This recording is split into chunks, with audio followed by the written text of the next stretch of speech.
Okay, so how do I do what I do, really? I have the gifts and skills, like my biggest soul gifts. I work at the highest levels of entity interference, dark energy. Dark entities and dark energy go hand in hand with all blocks and restrictions. And because I work at the highest levels of that, it means I do the highest spiritual and light work possible. So everything holds a vibrational frequency. Structures in a body to function correctly need to be in the right vibrational frequency or harmonized to that. So it's not like my vibration is entering someone's cells. Basically, we're actually energetic beings, we're spiritual beings, and we have energy on a number of different multi-dimensional levels.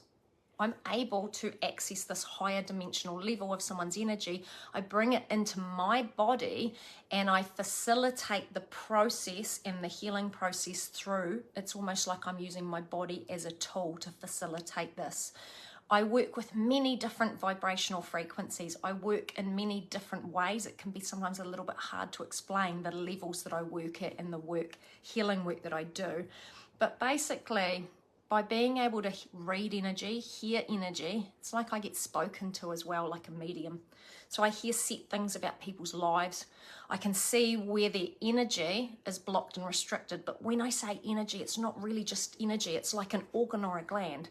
I can see where EBV sits in the body in a certain place. And it's like the body's very good at healing if it knows what to do. So it's almost like I'm this massive menu, and when people's energy merges with mine, it kind of breathes this sigh of relief in a way and says, oh my God, okay, I need this, this, this, and this.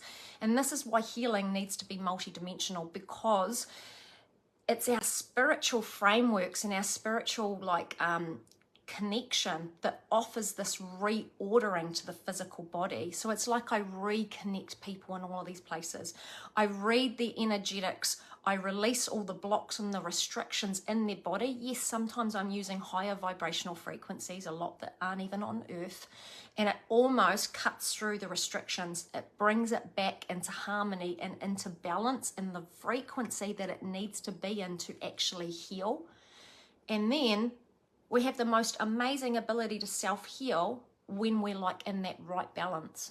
So even like through the mini course, how I constantly talk about sympathetic nervous system dominance. People are locked out of their parasympathetic nervous system. This is what Epstein-Barr virus does to people. It inflames their central nervous system as one of the later stages of the virus. When people are stuck in that state, it means they're locked out of the place that they need to be in for cell renewal to take place, for their body to heal and repair. There's meant to be this kind of breakdown and build-up process that is constantly happening in our body, and it almost kind of disrupts that. So it's not the fact that it's my vibration entering the cells, it's like I'm harmonizing you back to health. But in saying that, the key to healing is about transformation. It's about stepping back in alignment with our highest path progression. It's being in alignment to human expansion. It's all these other things. So sometimes people get on these calls, or ask questions, and they're just looking at that physical representation that they're lacking in their physical. But there's so many more pieces to it that have to be realigned to create elevated and higher consciousness. It's like the elevation and consciousness and the higher consciousness that really directs the body to health and to well-being and starts that healing process. I hope that